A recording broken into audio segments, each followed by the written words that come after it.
Steinberg. It's not something I do every day. This is close enough.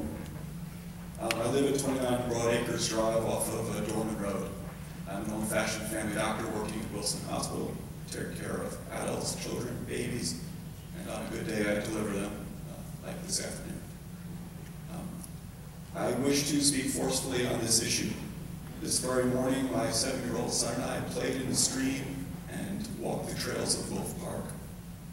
I moved to my home in the town of Chenango because of the beauty, purity, and quiet of the gorgeous woods.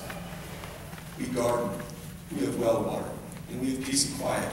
All of these things are threatened if fracking is permitted.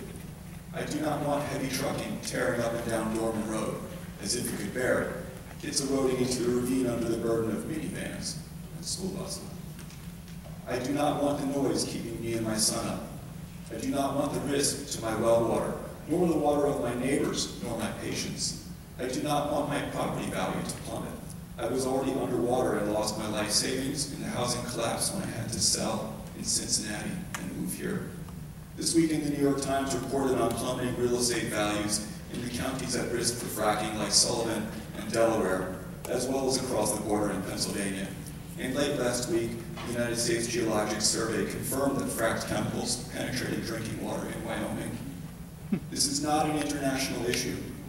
Selling the gas beneath our town will not bring American soldiers home. The tiny impact of a tiny town in upstate New York will not change foreign policy.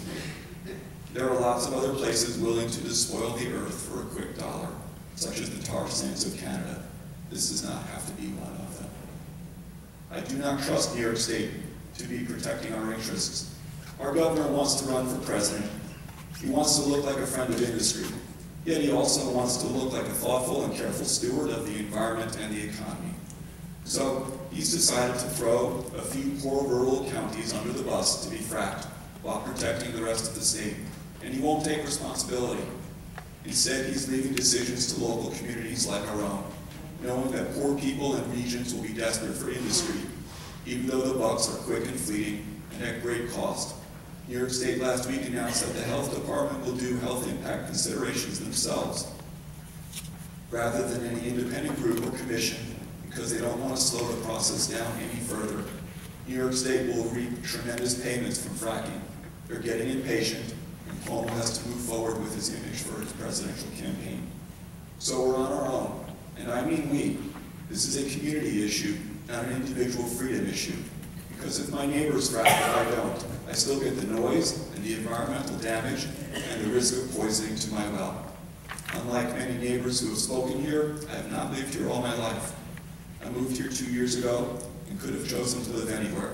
I love my home and neighborhood.